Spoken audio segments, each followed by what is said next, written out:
أنفسنا ومن سيئات أعمالنا من يهده الله فلا مضل له ومن يضلل فلا هادي له أشهد أن لا إله إلا الله وحده لا شريك له وأشهد أن محمدًا عبده ورسوله يا أيها الذين آمنوا اتقوا الله حق تقاته ولا تموتن إلا وأنتم مسلمون يا أيها الناس اتقوا ربكم الذي خلقكم من نفس واحدة وخلق منها زوجها وبث منهما رجالا كثيرا ونساء واتقوا الله الذي تساءلون به والأرحام إن الله كان عليكم رقيبا يا أيها الذين آمنوا اتقوا الله وقولوا قولا سديدا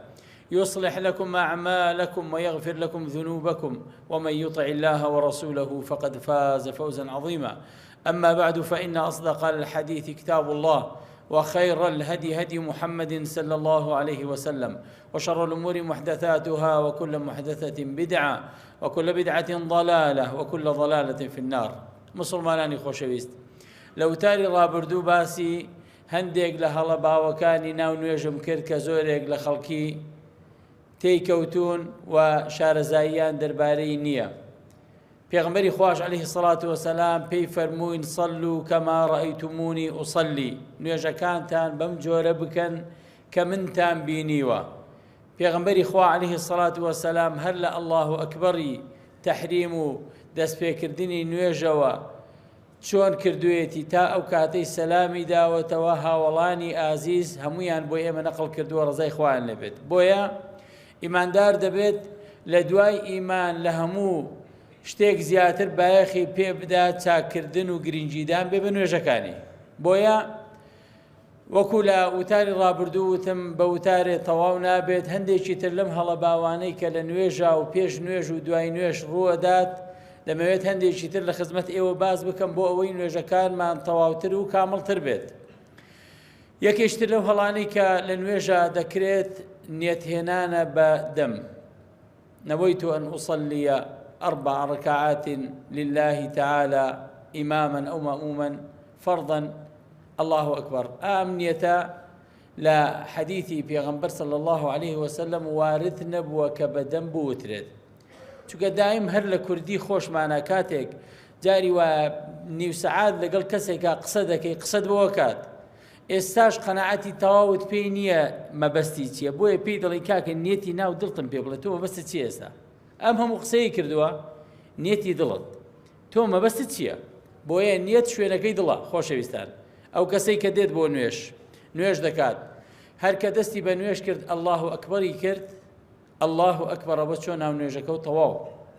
ئەم نیەتهێنانە بە دەموتنی مخالفەی سوننەتە و هەندێک جار بووە بە نەخۆشی دەرونی بۆ خەڵکیش نیەتەکەی بۆ نایە چونکە لە مەذهبەکانە هەندێک جار ئەوەندەیان ئالۆز کردووە دەڵێ لەگەڵ ئەو کاتێک کە تۆ دەڵێ الله لەو ئەڵڵاهەیە دەبێت تۆ نیەتی ئەوە بێنی کە ئەمە 4 ڕەکعاتە و نوێژی عەسرە و فەرزە و ئیمامەتیە یاخود مەئمومیت و بۆ خوای دەکەیت و هەموو ئەم نیەتانە دەڵێ بکۆکەیتەوە. بۆیە هەندێک جار شەیطان ئەلم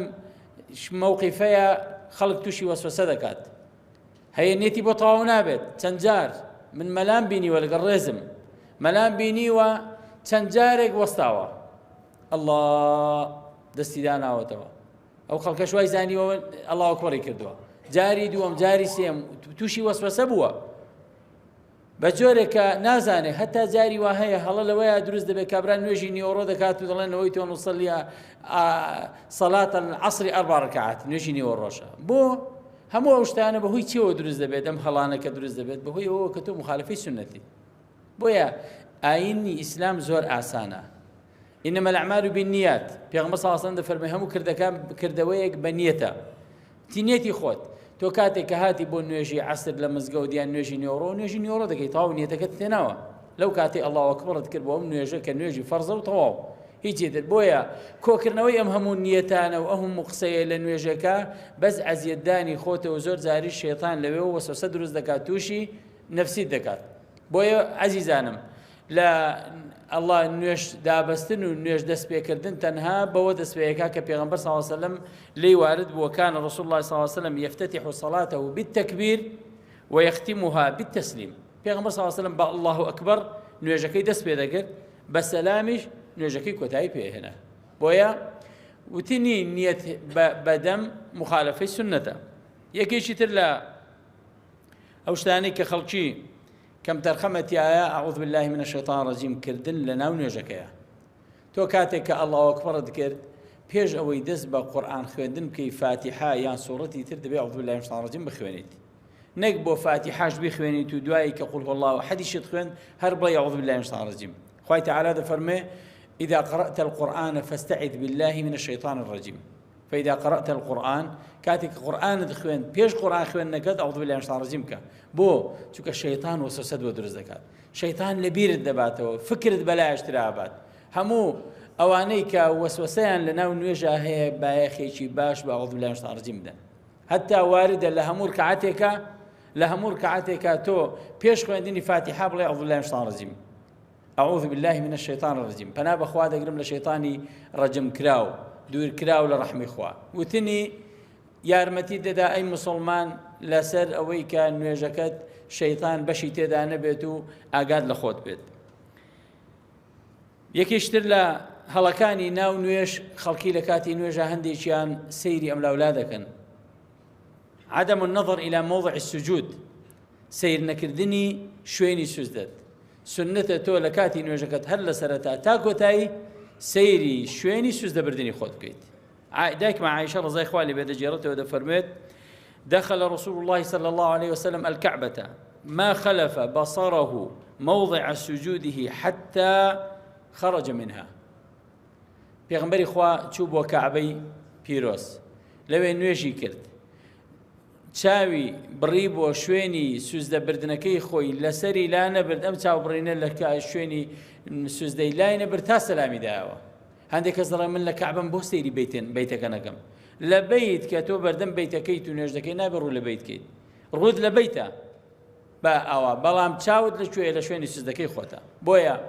سیرکردنی ئاسمان و سیرکردنی ئەملاولاو یان شوێنی ترە من مخالفەی سنەتە ئەی مسلمانان إلا ليك حالتان بيت لكاتي شاهتمان كاتو أشهد أن لا إله إلا الله بنزي شاهتمانت برز كردوته وتحيات دخوينيت لوي سنة سيري بنزي شاهتمانت كيت إمام النووي قال سلام حديثي بيغمبر صلى الله عليه وسلم فرميتي ويشير بأصبعه السبابة ولا يجاوز بصره إشارته پیغمبری خو علیه الصلاة والسلام لکاته که دستی به شایعتمان دکرد چاوی لسر پنجی بو لای نهدا بو لای سوزده چاوی روی لسوزده نکرد لکاتی شایعتمان امام نوویش رحمتی خواه لبدا فرمي والسنة أن لا يجاوز بصره إشارته وفيه حديث صحيح سنة دواء كمسلمان لكاتي شایعتمانه سيري پنجي شایعتماني بكات يكي اشتر لا هلكاني ناو نويش في كيفية وضع اليدين والقدمين كاتي دەستگرتن لەسەر یەکتری کاتێک دەستی ڕاست دەخەیتی سەر دەستی چەپت و دوای ئەوە لە نوێژەکەتە لە سوزدەبردنە دەستەکانت دەبێت چۆن بێت و قاچەکانت چۆن بێت لەوەش دیسان هەڵا بینین هەندێک لە مسلمانان دەبینی دەستی بەو شێوەیە گرتووە ئەوە بەو شێوەیە وای لێ دەکات زیاتر بەرەو کەلەکەی ڕۆیشتووە هەمانە دەستی زۆر دێنێتە ئێرە هەیشمانە بەو شێوەیە ئەوە بەو شێوەیە دەستی زۆر بە خوارەوە گرتووە سنة أويك حديثي صحيحي لسر وزربي قولي زاناين لسرك بيغمر صلى الله عليه وسلم دستي لسر سنجي مبارشي قرتوها لسر سنجي بلا موانا بيجيني تيرا وبو شويجنا ما بين السرة والركبة لبيني ببور ما بين السرة والصدر ألو بينها آسايا لسر ناوك بلام أولاتر أويك ليربت أولاتر أويا بويا أقر دتي بالسنتي دست بقري أو دروس دست بقريت بو شوية جائزة وآواش جائزة بلام أما جائز نية دستت إيرد بقري جائز نية أما يعني جوريكا أما هر جائزة بوشي ويش جائزة أو أنا جائزا لسر سنجد نزور برزي كيتوا ونزورش بيني تخوار وابزاني سنة هيس حديث يشي صحيح لو باري ونات وكدستت أو بيني الأخوار وهندي شي دستي أو أم دستي يعني شرطة كاتوا حديثي صحيح لو باري ونية مخالفي حديث كان ترك بيغمر صلى الله عليه وسلم وائل دي جارته ودفرمي صليت مع رسول الله صلى الله عليه وسلم فوضع يديه اليمنى على اليسرى لقال بيغمبر إخوان ويجم كربينيم دستي مبارك راستي لسر دستي تشبي دانا على يده اليسرى وعلى صدره ولا سرسنجي دستي لسرسنجي دانا أبو أما لكاتي قراءة فاتحة خوێندنا بەو شێوەیە ئەی لە کاتی سوزدە بردنە هەندێک کەسە بینیت پێغەمبەر صلی الله علیه و سلم فەرمانم پێکراوە لەسەر حەوت ئەندام سەر حەوت ئێسقان من سوزدە بم یەک لەوانە لەپی دەستت دەبێت لەسەر ئەرزەکە بێ لە کاتی سوزدە بردن نابێ میرفەقین ئێرە بکەوێتە سەر زەوی بۆیە بەو شێوەیە و هیچ جیاوازیەشیش لە بینی ئافرەت و پیاوان نییە بڵێن بۆ پیاو لە مەذهبەکانە جیاوازیەکەن دەڵێن ئەگەر ئافرەت بقەی ناکە با خۆی کۆکاتەوە ئەمانەشی بکەوێتە ئەرز نە مخالفەی سونەتە نابێت ئەم ئانیشکە بکەوێتە سەر زەوی لە کاتی سوزدە بردنە بەڵکو بەس ئەوەی کە تۆ سوزدەی لەسەر دەبێت حەوت ئەندامەکەیە ناو چاوان دەستت دوو ئەژنۆکان و وەدۆ پەنجەکانی پێشێت بەڵێ پێغەمبەر صلی الله علیه و سلم دەفەرمێ ئیدا سەجەدتە فەضع کەفەیکە وەرفع مرفەقەیک دەفەرمێ کاتێک کە سوزدەت بر ئەی ئیماندار ئەی موسڵمان دەستەکانت بخەسەر لەپی دەستت بخەسەر زەوی بەڵام وەرفع مرفەقەیکە ئەم ئانیشکانت بەرزکەوە با بەرز بێت نابێ بە زەویەوە بنووسێت بەڵێ وەنەهی کردووە کە ئینسان وەکو هەندێک لە ئاژەڵەکان کاتێک کە دەستی پێشەوەی دەخاتە سەر ئەرز هەموو ئەوانشی دەخاتە سەر ئەرزی نەهی کردووە مسلمان مرۆڤ لە کاتی نوێژە ئەوانە بێت ئەی قاچەکانت چۆن بوەستێنیت چەند لە یەکتریەوە دوور بن هەندێک مسلمان دەبینیت قاچەکانی بەیەکەوەیە هەیشێت زۆری لە یەکتری دوور دەکاتەوە کە ئەم لا ئیزعاج دەکات پێغەمبەری خوا عەلەیهی سەڵاتو وەسەلام دەفەرمێت حاذوا بین المەناکب والأقدام با شان و قاچتان بەیەکەوە جوود بێت من چ کاتێک دەتوانم لەگەڵ براکەم شان و قاچم جوود بێت کە شانم چەند پانە مەسافەی شانم چەندە قاچشم ئەوەندە لە یەکتری دوورخەم و هەردوو قاچەکەم کەوا بوو ئەو کەسەی دێتە تەنیشتیشم بە هەمان شێوە بەبێ خۆ عەزیەتدان شانی بە شانمەوەیە قاچشی بە قاچمەوەی بەڵام ئەگەر ئەوەی لە تەنیشتم وەستاوە یان من کە وەستاوم قاچەکانم بەیەکەوە جوود کرد و شانیشم 70 سانتیمە قاچەکانیشم 20 سانتیمیان جێگرتووە ئەی کابراسی بکەن ناچارە دەبێت قاچی زۆر لە یەکتری دوور کاتەوە مەشیان مخالفەیە ئەی مسلمان قاچ و با دوورخستنەوەی قاچەکانت لە کاتی نوێژەکانتا کە وەستاویت بە ئەندازەی شانت بێت لەوە زیاتر نەبڕۆناوە بێشیانەوە جوودکەنەوەکو لە یەکتری زیاتر لێشیان دوورکەیتەوە چووکە کەوات نەکرد ئەو کاتە تۆ سنەتەکە جێبەجێ ناکەی شان و قاچی مسلمانان بەیەکەوە جوود نابێت بەڵام لە کاتی سوزدەبردنە قاچ ئەوەندەی شان دوور ناکرێتەوە سنەتە لە کاتی سوزدەبردنە قاچەکان بەیەکەوە بنووسێندرن بەو شێوەیە لەسەر پەنجەکانت تۆ سوزدە ئەبێت و بەڵام قاچەکانت بەیەکەوە جووتە بەڵام بەوەستان دەبێت لە ئەندازەی شانت بێت بەڵێ یەکێشتر لە هەڵەکانی ناو نوێژ خوێندنی سوورەتێک لە دوای فاتحە لە هەموو ڕکعاتێکە هەندێک لە مسلمانان وازانێت چەند ڕکعات بوو ئەوەندە فاتحە و سوورەت دەیە بخوێنیت لە هیچ نوێژێکە ڕکعاتی سێم و چوارەمی هەبوو تۆ لە فاتحە زیاتر نایخوێنیت ئەی مسلمان لە هیچ نوێژێکە وای دانی نوێژی مەغریبە سێ ڕکعاتە دەیکەی ئافرەتێک لە ماڵەوەیە ڕکعاتی سێم لە فاتحە زیاتر ناخوێنیت نوێژی عیشا دەکەی 4 ڕکعاتە نوێژی نیوەڕۆ عەسر دەکەی 4 ڕکعاتیە لە ڕکعاتی یەکەم و دووەم فاتحە و سوورەتێک دەخوێنی جا بابای دانی قول هو الله ئەحەدە لە ڕکعاتی سێم و چوارەمە لە فاتحە زیاتر ناخوێندرێت لە ڕکعاتی سێم و چوارەم لە فاتحە زیاتر ناخوێندرێت سوورەتی تر ناوێ بخوێندرێت مەڵێ خێرە مخالفەی سنەتی پێغەمبەر صلی الله علیه و سلم پێغەمبەر صلی الله علیه و سلم نەیخوێندووە تۆش نابێ بخوێنیت ئەمە لەلایەکترەوە ئەگەر لە جەماعەتا بووی لە هیچ ڕکعاتێکا تۆ سوورەتی تر ناخوێنی لە فاتحە زیاتر مثلا نوێژی بەیانیە نوێژی مەغریبە نوێژی عیشا تۆ لە دوای ئیمامەوە نوێژ دەکەیت فاتحەکەت بخوێنەوە بەڵام سوورەتی تر لە ڕکعاتی یەکەم و دووەمیشان ناخوێنیت تەنها فاتحە دەخوێنی لە جەماعەتە تەنها فاتحە دەخوێنی هەر نوێژێک بێت غەیری نوێژە جەهریەک سڕیەکان دەبێت نوێژی نیوەڕۆ عەسر کە نوێژەکەیان سڕیە وتنی گوێ لە ئیمام نییە کە قول الله ئەحەد دەخوێنێ یا سوورەتی تر دەخوێنێ تۆش دەبێت لە ڕکعاتی یەکەم و دووەمە چۆن فاتحە دەخوێنی سوورەتێکی تریش بخوێنیت بۆ چونکە خۆ گوێ لە ئیمام نەبووە تۆ بەڵێ یەکێشتر لە هەڵەکانی ناو نوێژ هەڵکردنی جلوبەرگ و پۆشاکت لە کاتی نوێژە جا قۆڵت بە یاخود دەرلینگەکانت بێت هەڵی کەیت هەتا قژت لە کاتی نوێژە بڵێ بانەکەوێتە سەر زەوی بە شتێک بیبەستیت هەموو ئەوانە دیسان مخالفەی سنەتە ئینسان نابێت ئەگەر کەسێک مەثەلەن تیشێرتێک یان کراسێکی قۆڵکورتی لەبەر بوو ئەمە ئاساییە بەڵام لە نوێژەکەیە کە کراسەکەت قۆڵی درێژە خۆت هەڵیە دەیتەوە عادەتی خۆت لە دەرەوە دەبێت لە کاتی نوێژەکەیان ئەوانت دابیتەوە و بە هەمان شێوە ئەگەر دەلیگەکانت هەڵکردووە هی شەڕواڵەکەت پانتۆڵەکەت دەبێت لە کاتی ئەوەیە مەگەر دروا بێمە جیاوازە ئەجینا دەبێت دابدرێتەوە پێغەمبەر صلی الله علیه وسلم وەکو لە حەدیثی صحیح هاتووە فەرموویەتی ئومرت أن أسجد على 7 أعظم ولا أكف ثوبا ولا شعرا فەرمانم پێکراوە لەسەر حەوت ئێسقان سوزدە بەرم و هیچ جلێک ئەوە کۆنەکەمەوە هەڵی نەجێڵمەوە و هەروەها قژیشم بە هەمان شێوە لە کاتی سوزدەیە کۆنەکەمەوە ئەمە دیارە ئافرەتان ناگرێتەوە کە قژی کردووە بە کەزی و کۆی کردوێتەوە بڵێن دەبێت ئیلا لە نوێژە شیکەیتەوە بەڵام بۆ پیاوێک کوڕێک نات و کە قژی درێژە بڵێ ئاخر وەڵاهی لە سوزدەبردنە ناوچاوانم دیار نابێت و دەکەوێتە سەر زەوی نەخێر قژت چۆنە هەردەی بۆ شێوێ نابێت کۆی کەیتەوە جلەکانت یان لە نوێژە نەهیەکە بۆ ئەوەشە فەرمانت پێکراوە کە لە کاتی نوێژە نابێت خۆت کۆکەیتەوە هەیە لە پێش ڕکوع بردنا جلەکانی شەڕواڵەکەی دەگرێت و کۆی دەکاتەوە یان لە کاتی سوزدەبردنا دەڵێ با زۆر بڵاو نەبێتەوە جلەکانی کۆکاتەوە ئەمە هیچی جائز نییە فەرمانمان پێکراوە کە جلەکانمان کۆ نەکەینەوە نەیپێچینەوە لە کاتی نوێژە ئەمەش یەکێشتر لەم هەڵانەی کە هەندێکم لە موسڵمانان دەیکەن یەکێشتر لەوانە سەتر العەورە گرنگی نەدان بە داپۆشینی عەورەت لە کاتی نوێژە بەنسبەت پیاوانەوە ما بینە السڕەتی والڕوکبە لە نێوان ئەژنۆ و ناوک کە ئەژنۆش دەگرێتەوە خۆی ئەژنۆکەش دەگرێتەوە تا ناوک ئەمە عەورەتە بۆیە گەنجێک شۆرتێک لە پێ دەکات لە کاتی نوێژە لە سەروی ئەژنەوەیەتی نوێژەکەی قوبوڵ نییە مناڵێکت کە شۆرتت بۆ کڕیوە و لە هاوینە یاخود سێچارەێکی هەیە بەڵام لە سەروی ئەژنۆکەیەتی و نوێژیش دەکات دەبێت لەستاوە ڕای بینی فێری بکەیت لە سەروی ئەژنۆوە عەورەتە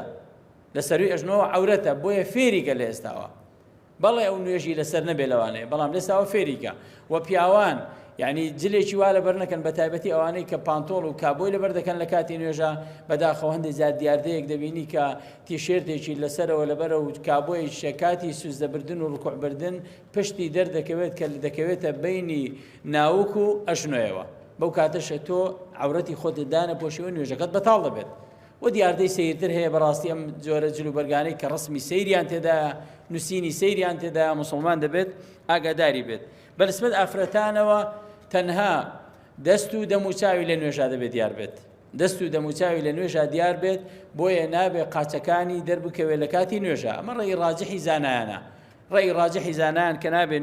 قاچەکانی دەربکەوێت ئوم سەلەمە ڕەزای خوای لێبێت دەفەرمێ پرسیارم لە پێغەمبەری خوا کرد سألت رسول الله صلى الله عليه وسلم أتصلي المرأة في درع وخمار آية درستا آفرد تنها لتكك بشي سروي وبقماشي تر لسروي حتى خواري دا بقرد أجر بشي خواري لبي نبيت لبري نبيت درستا پیغمبر صلى الله عليه وسلم فرموي إذا كان الدرع سابغا يغطي ظهور قدميها فرموي بالله درستا بيك بارسا آفرد نويش بكات لەچکی لەسەر یەک پارچەشەیە بەڵام بەمەرجێک ڕووکاری قاچەکانیشی داپۆشێت بۆیە جائز نییە ئافرەت قاچەکانی دەربکەوێت لە کاتی نوێژەکانیە بەڵام دەست و دەموچاوی دروستە و هەتا ئەوانەی کە نیقابیش دەکەن لە کاتی نوێژەکانیان نادەبێت لیقابەکەیان لا ببەن بەمەرجێک پیاوان نەیان بینن لەو شوێنە أقول قولي هذا وأستغفر الله لي ولكم فاستغفروه یەکێشتر لە هەڵە باوەکانی ناو نوێش لە جەماعەتە ئامین کردنی خەڵکەکە لە پێش ئیمامەوە خۆی ئامین وتنی ئامین فەضڵێکی زۆر گەورەی هەیە ئامین کاتێک کە ئیمام دەفەرمێ وەڵە ضالین دوای ئەوە خەڵکی دەڵێ ئامین فەضڵەکەی ئەوەندە گەورەیە پێغەمبەر صلی الله علیه و سلم لە حەدیثێکا دەفەرمێ ئیذا ئەمەنە الئیمام فەئەمینوا کە ئیمام وتی ئامین اینجا ئێوەش بڵێن ئامین فإنه من وافق تأمينه تأمين الملائكة غفر له ما تقدم من ذنبه هر كسيك آمين وتنكي لكاتك بك ملائكة كان يجلن آمين أو أخوة تعالى لقناه رابردهم خوش دبت بهيك آمين وتن لكاتك كتو بابندي أو بلتكاتك بيليت بويا بداخل وجاري وهذا بيني إمام ولا الضالين يدس بينك كردو ولا دعاء ودرن آمين دس آمين دكان لسر إمام رانا وصلا أجر حديثك بجواني سير كين دفرمي إذا أمن الإمام فأمنوا أجر إمام فرمي آمين إن جاء يوبلن آمين بلى بشواي ابن عثيمين دفرميت رحمتي خوالي بده فرمي إمام آميني خلشي بالقل إمام بيت أجر لقل يشي بأسايا بلان بيش إمام نابت تبلي آمين ئەو فەضڵە گەورەیە لەدەست خۆت دەدەی ئەی مسلمان. بۆیە نوێژ تاعەت و عیبادەتەکانی مسلمان هەمووی فێری ئاداب و فێری کات و سات و ئادابت دەکا بەڕاستی. هەرەوە نیە هەر لە هەر چۆنێک بێ عیبادەتەکەت بکەیت، دەبێت بوەستیت گوێ لە ئیمام بوو فەرمووی ئامین، ئاساییە لەگەڵ ئیمامەکە بڵێ ئامین، بەڵام پێش ئەو مەڵێ ئامین. بۆ ئەم فەضڵە گەورەیە لەدەست خۆت مەدە. إذا قال الإمام لحديث اشتراء فرمي إذا قال الإمام ولا الضالين فقولوا آمين، كإمام فرمي ولا الضالين طواوي كرد انجا ايوش بلين آمين. بويا بيش وتني ولا الضالين آمين مكة أي مسلمان وباجول لإمام بك آمين انجا تشبي له يعني بيخدواي أو حالته اشتر هلا مسألة آمينة هي الآمينة كي أزيد رويدة كان لو تنيا آمين أو دريجيتي داني بوشوي درسته بڵێ ئامین، درستە ئامین، ئامینیش درستە ئامین هەر ئەوەندە. بەڵام ئەوەی کە زۆر هەڵەیە هەندێک کەسەیە دەڵێ ئامین ئامین مەیەکە دەگرێت شەدەی لەسەردانێ. ئامین یعنی قاسدین، یعنی ڕوومان لە شوێنێ کرد. ئامین بۆ خۆی یعنی اللهومە ئیستەجب، یعنی ئەی خوای تەعالە دوعاکانمان گیراکە. ئامین ئەوەیە تۆ بەڵام کەوتت ئامین مەیەکەت گرت تۆ هەر واتاکەت گۆڕی، يعني ما رومان لا توكر دوي خوي تعالى. آمين ميكا ناقريد يكشتر لا هلكاني ناون ويش في كيفية الركوع لكاتي ركوع بردنا كذا تشيت سر أجنو هنديك سيري قاسكاني دكات هيش معنا سيري بيش خوي دكات بوشي ويا وبشتي شي هيا بشتي كورة بقوسي بشتي آوا هيا هر بكمك سماوته وكمك سماوته وهيشمانە ئانیشکەکانی چەماندۆتەوە بۆیە کە ئانیشکی خۆت چەماندەوە لە کاتی سوزدە بردنە ئەو کاتە سرد لە پشتت نەویتر دەبێت.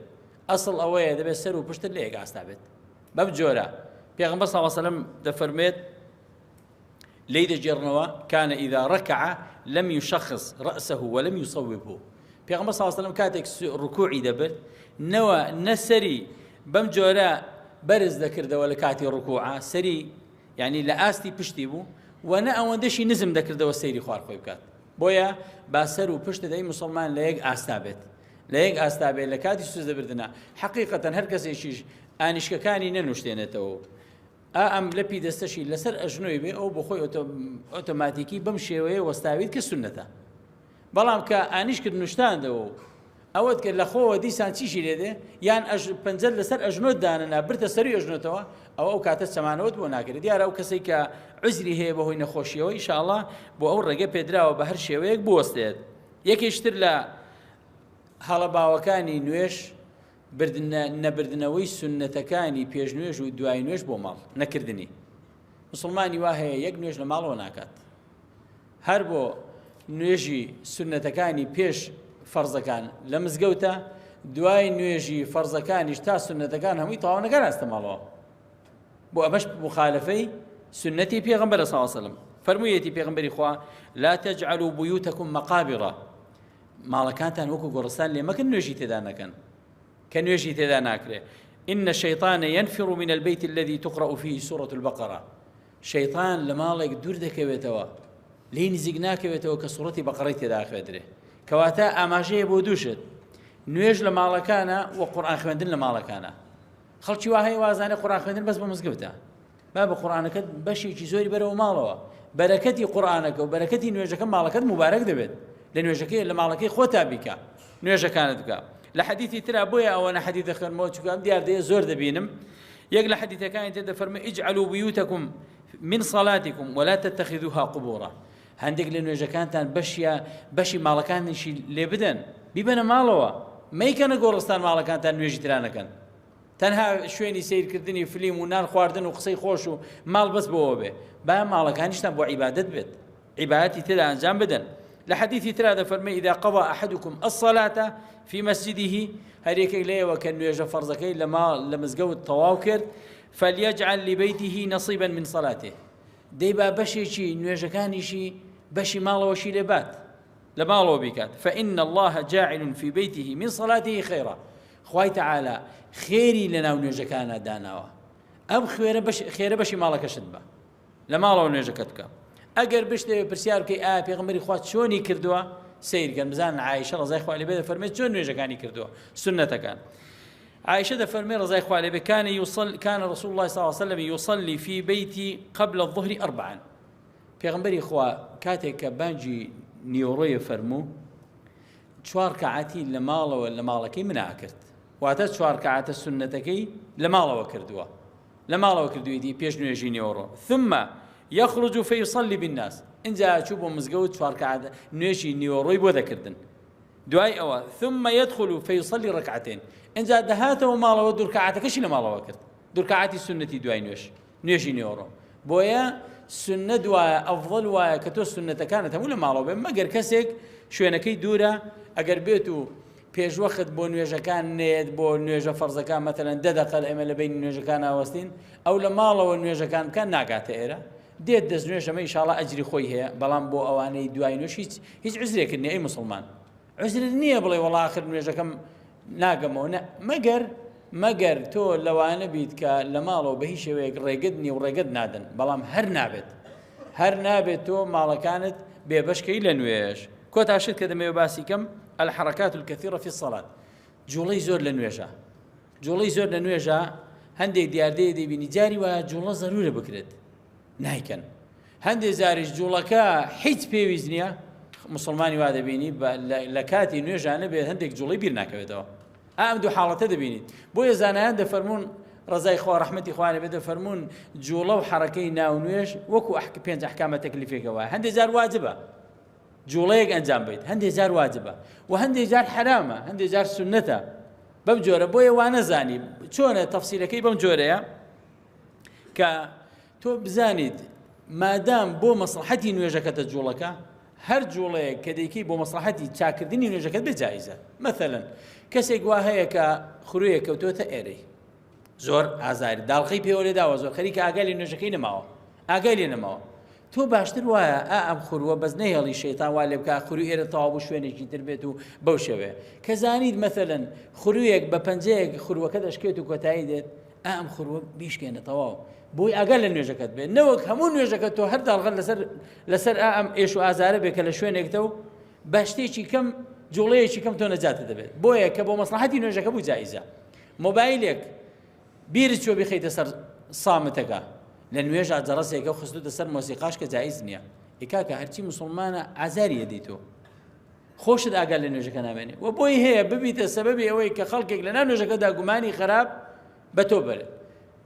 دەستت خە گیرفانتەوە، بەڵام سیر مەکە دووسێ نامەی تریش بخوێنیتەوە. هەیە دەیبینی بە جوانی سیر دەکا ئاوا ئەو لاولاشی سیر دەکات دەڵێ بزانم چی تریشم بواتەوە. ئەوە نە، جوڵە بە ئەندازەی خۆی. مۆبایلەکەت لە گیرفانت ئەگەر بە گیرفانت دوگمەکەی ئەزانی بەچی ئەوکوژێتەوە بیکوژێنەوە. مەڵێ نابێ بەخوا نوێژەکەم بفەیە دەستکاری کەم نوێژەکەم بەتاڵ دەبێت، کاکە نوێژی هەموویان بەتاڵ کرد، چی بەتاڵی ناکەی؟ خێرا خۆت دەستت بخە ناو گیرفانتەوە بە خەڵکەکەم و نوێژی بەتاڵ نەبێت. بۆیە جەڕەسێکە یان ئەمە پەیوەندی بە ناو نوێژی شەوە نییە، جاری وایە کابرا جەڕەسی بۆ دێت مۆبایلەکەی بەدەستەوە کردەوە ئازانە بڤەیە کە ئەوا بکات حتا دەچێتە دەرەوە جەڕەس لێدات، هەڵی ناگرێت. کاکە هەڵی گیرە بەس قسە مەکە، مەشیکە مەجلیسی خۆت هەڵی بگریت و اینجا دەست بە قسەکردن بکەیت و ئەوە لێرەمە و ئێستا نا ئەوە مەڵێ، بەڵام هەڵی بگرە ئەو کەسێک کە ئیشی بە تۆیە بەخوای تا ئەوەندەی چیتە بەردەرگا ئەگەر قسەش نەکەیت لەسەردا ناخاتەوە. هەڵی بگرەمە جەڕەسەکە کۆتایی هات قسە دەڕوات تا دەگەیتە دەرەوە ئینجا ئەمە پەیوەندی بە نوێژەوە نیە، دوای نوێژە. بەڵام لە ناو نوێژە هەر جوڵەیەک بۆ مەسلحەتی نوێژەکەت بوو جائیزە لە شەرع، جائیزە. مەثەلەن دەزانی دەما مناڵێکت تۆ لە نوێژە مناڵێکت خەریکە تووشی کارەساتێک دەبێت، دروستە بچیت لە نوێژەکەت مەبڕە، هەر لە نوێژەکەتا بڕۆ ئەم شتێک کە دەبێتە چەقۆیەکە لەبەر دەست چەقۆکەی لێ وەربگرە بۆ خۆی بۆ شوێنێک دەڕوە. هەتا جائیزێک کە ئەزانی مناڵەکەت جوڵەی زۆرە و کارەساتێک دروست دەکات کە لە کاتی نوێژەکەی تۆ ئاگەل دروستە مناڵەکەت لە باوەش بگریت. پێغەمبەری خوا عەلەیهی سەڵات وەسەلام کچی کچەکەی لە باوەش گرتووە لە کاتی نوێژە کە گەیشتۆتە سوزدە بردن مناڵەکەی داناوە کە هەڵساوەتەوە جاریشتر لە باوەشی کردوێتەوە. بۆ چونکە مناڵێکە تۆ تا 4 ڕکعاتی نوێژ دەکەی ئەی دایک هەر 4 ڕکعاتەکە مناڵەکە بە گریانەوە بێت وەڵی تۆ ئەگەر لە نوێژەکەت نییە، نوێژیش بکەیت ئەگەر لە نوێژەکەت نابێت. بۆیە دروستە ئەم حرەکانە خۆشەویستان جائزە. یان جاری وایە مەثەڵەن مناڵەکەت مەمەیەکی بەدەستەوەیە و لێ کەوتووە، لە نوێژەکەتا جائزە کە مەمەکە بخیتەوە دەمیەوە بۆ ئەوەی ئاگار لە نوێژەکەی خۆت بێت. ئەم جۆرە حرەکانە جائزە. پێغەمبەر صلی الله علیه و سلم لە نوێژا بوو نعلەکانی داکەن کاتێک کە مەلایکەت ئاگاداری کردەوە کە نعلەکەت پیسە. سەحابەکانیش هەموو نعلەکانیان داکەن، بۆیان زانی لێرە بەدوا سونەتە لە نوێژا نابێت بە نعلەوە نوێژ بکەیت. بەڵێ کەواتە هەر جوڵەیەک خۆشەویستان کە بۆ مەسلحەتی نوێژەکە بوو جائزە، بەڵام جوڵەیە کە هیچ سوودینێ کابرایەک خەڵکی وا دەبینی تا نەیەتە ناو نوێژەوە خۆی ڕێک ناخات، ڕیشێتی خەریکی ڕێخستنی ڕیشێتی جامانەکەی 2-3 ئەوارەیەکات جلەکانی پشتێنی تو نەکاتەوە بە زۆرێک یەخەکەی ڕێک دەخات، یعنی جوڵەی وا دەکات ئەوەی پێشتر نەیکردو لە نوێژا دەکات. ئەمە بەڕاستی نیشانەی ئەوەیە کە خوشوع لە نوێژەکەیان نییە ئەو کەسە. بۆیە جوڵە ئەحکامی خۆی هەیە، لە هەندێک کاتە پێویستە بکرێت و هەندێک کاتیش هیچ پێویست نییە بکرێت. ئەمە هەندێک لەو هەڵانی تر بوون کە مسلمانان پێویستە ئاگاداری بن دووبارەیان نەکەنەوە. یا رب خوا لێ دەپاڕێمەوە بە ئیسمی عەظەم النا و صفەتە بەرز و پیرۆزەکانت لە دینەکەی خۆت زیاتر شارەزامان بکەیت و وامان لێ بکەیت کە بەم جۆرە عیبادەتەکان بکەین کە تۆ لێمان ڕازیت و لێمان وەردەگریت. یا رب خوا لە گوناه و تاوانی خۆمان و دایک و باو و باپیرانمان خۆش بیت،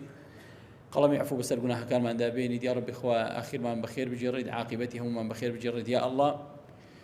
یا رب خوا شفای نەخۆشەکانمان بدەیت، بە تایبەتی ئەوانەی داوای دوعای خێریان لێ کردوین. یا رب خوا شفای عاجلیان بۆ بنێریت، یا رب خوا شفای عاجلیان بۆ بنێریت. یا رب خوا هەر مسلمانێت